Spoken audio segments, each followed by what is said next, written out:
Good morning student. आज हम standard 9 का पोएम नंबर 10 भारत गौरव उनके बारे में जानेंगे। उनमें हमारे कवि जो मैथिली शरण गुप्ता है, उन्होंने हमें देश के वर्तमान और भारत देश के संसार के बारे में बताया है। तो आइए हम कविता के पहले कवि परिचय जानते हैं और उसके बाद हमें कविता और उसका सारांश समझते हैं। नोट कक्षा 9 विषय हिंदी, इकाई 10 भारत गौरव, काव्य साहित्य प्रकार। मैथिली शरण गुप्ता हमारे कवि हैं। मैथिली शरण गुप्ता का जन्म झांसी जिले के चिरगांव में सन 1886 में हुआ था। इनकी प्रारंभिक रचनाएं हिंदी पत्रिका सरस्वती में प्रकाशित हुई। गांधी जी ने इन्हें राष्ट्र कवि की पदवी दी। इनकी प्रमुख रचनाएं हैं भारत भारती, सांकेत पंचवटी, यशोधरा, विष्णुप्रिय, सिद्धराज, द्वापर रंग में भंग, राजा प्रजा, वन वैभव, चंद्रदास आदि। भारत सरकार द्वारा 1954 में इन्हें पद्म भूषण प्रदान किया गया था। गुप्ता जी का निधन 12 दिसंबर 1964 को हो गया। ये कविता प्रस्तुत जो काव्य है वो भारत भारती से लिया गया है, जिसमें 3 खंड में देश का अतीत, वर्तमान और भविष्य चित्रित है। गुप्ता जी ने भारत के अतीत का गौरवशाली चित्र प्रस्तुत किया है और इन्हीं विशेषताओं के आधार पर उसे विश्व के सिरमौर पर प्रतिष्ठित किया है। इस काव्य में कवि ने भारतीय सभ्यता और संस्कृति का गौरवगान किया है। इसके साथ साथ आर्यों के महान जीवन आदर्श का भी चित्रण किया गया है। भारत संसार के प्राचीन देशों में से एक है। यह के प्राचीन निवासी आर्य है। प्राचीन यानी कि भूतकाल के जो यहाँ के रहवासी है वो कौन प्रजा थी? आर्य प्रजा। वे वीर ही नहीं, पूरी तरह सभ्य और स्थिति भी थे। विद्या और कला कौशल्य सब में वे प्रवीण थे, यानी कि सब में आगे थे।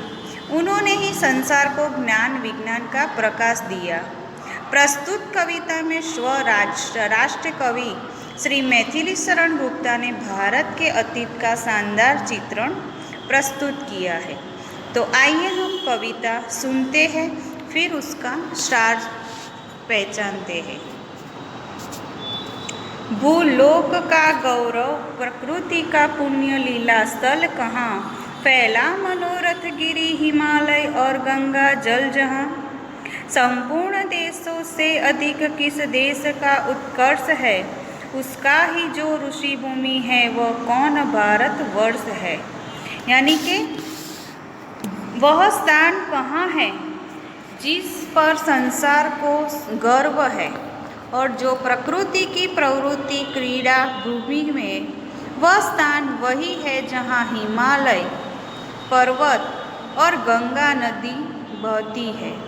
संपूर्ण देश से अधिक किस देश का उत्कर्ष है, उसका की जो ऋषि भूमि है वह कौन भारत वर्ष। यानी कि दुनिया के सभी देशों में सबसे अधिक श्रेष्ठ देश कौन सा है, वह देश और कोई नहीं, यह ऋषि भूमि भारत वर्ष ही है। फिर है हाँ, वृद्ध भारत वर्ष ही संसार का सिमोर है। ऐसा पुरातन देश कोई विश्व में कोई क्या और है। भगवान की भवभूतियों का यह प्रथम भंडार है। विधि ने किया नर सृष्टि का पहले ही विस्तार है। यानी कि हाँ, यह बूढ़ा भारतवर्ष संसार का सर्वश्रेष्ठ देश है। प्राचीन देशों में इसे मुकाबले का दूसरा कोई देश नहीं है। भगवान ने संसार में वैभव के जो स्थान सबसे पहले बनाए, उनका प्रथम संग्रह है। इसी देश में हुआ ब्रह्मा ने मानव सृष्टि का विस्तार भी यही से किया है। यानी कि भगवान ने यहाँ भी महान महान व्यक्तियों का या महान महान व्यक्तियों का यहाँ इसी देश में भंडार पड़ा है और महान महान जो कार्य भी यहाँ बहुत इस देश में हुए। यह पुण्य भूमि प्रसिद्ध है, इसके निवासी आर्य है, विद्या कला कौशल्य सबके जो प्रथम आचार्य है। संतान उनकी आज पदवी हम अधोगति में पड़े, पर चिन्ह उनके उच्चता के आज भी कुछ है खड़े। यानी कि भारतवर्ष की यह पवित्र धरती सारे विश्व में प्रसिद्ध है। इस देश के निवासी आर्य है, उन्होंने ही सारे संसार को सबसे पहले विद्या कला और कौशल्य का ज्ञान दिया है। यद्यपि उन आर्यों की संतानें आज बुरी दशा में हैं, फिर भी उन्हें महान चरित्र के कुछ निशान आज भी मौजूद है। यद्यपि यानी कि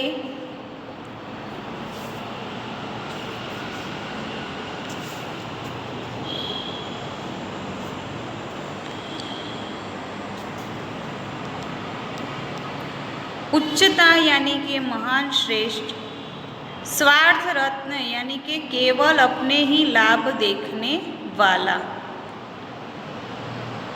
अधोगति यानी कि अवनमित यानी कि दयनीय दशा से वो अधोगति के में हम पड़े हैं। और फिर कहते हैं कवि, वे आर्य ही थे जो कभी अपने लिए जीते न थे, वे स्वार्थरत हो मोह की मदिरा कभी पीते न थे। संसार के उपकार हित जब जन्म लेते थे सभी, निश्चेत होकर किस तरह वे बैठ सकते थे कभी। यानी कि वे आर्य ही थे, स्वार्थरत यानी कि केवल अपना ही लाभ देखने वाले, कभी मदिरा यानी कि शराब, वो कभी शराब में पड़े न थे।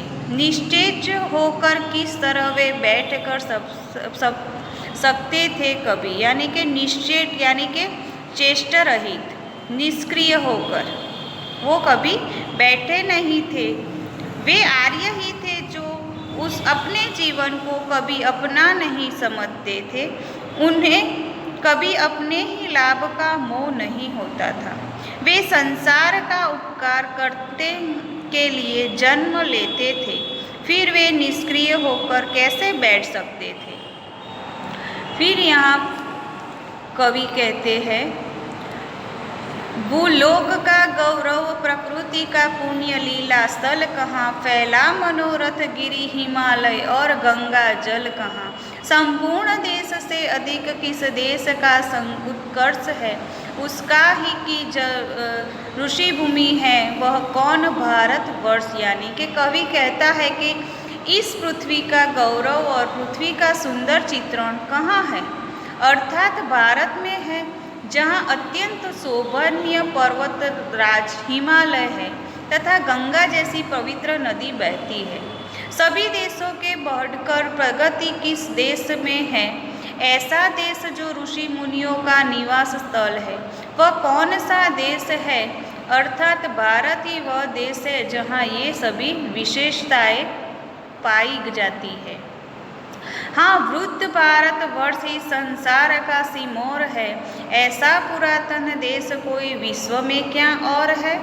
भगवान की भवभूतियों का यह प्रथम भंडार है, विधि ने किया नर सृष्टि का पहले ही विस्तार है। कवि कहते हैं कि यह पुराना भारत ही है जो संसार के सभी देशों में श्रेष्ठ है, अर्थात सभी देशों का सरदार है। ऐसा प्राचीन देश विश्व में कहीं और नहीं। भगवान ने भारत को ही अपना सबसे पहला संपादन का भंडार बनाया, अर्थात ईश्वर ने सबसे पहले इस देश को ही नहीं समृद्ध बनाया। जब विधाता यानी कि ब्रह्मा जी ने सृष्टि का निर्माण किया तो मनुष्य को गाना सर्वप्रथम यहीं पर की। यह पुण्य पुण्य भूमि प्रसिद्ध है। इसके निवासी आर्य है। विद्या कला कौशल्य सबके जो प्रथम आचार्य है।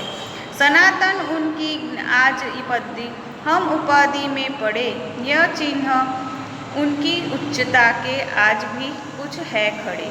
कवि कहते हैं कि भारत एक प्रसिद्ध और पवित्र स्थान है। इसके निवासी आर्य है। आर्य ही विद्या और कला कौशल्य के प्रथम गुरु है। अर्थात आर्य ने ही इस विश्व को ज्ञान प्रदान किया तथा विभिन्न कलाओं से सबको परिचित कराया। आर्यों की संतान होकर भी हमारी दशा बहुत दयनीय है, परंतु आज भी हमारे अंदर उनके जैसे श्रेष्ठ गुण हैं। हम आज भी उनके उचित आदर्शों को भूले नहीं हैं। वे आर्य ही थे जो कभी अपने लिए जीते न थे। वे स्वार्थरत होकर की मदिरा कभी पीते न थे।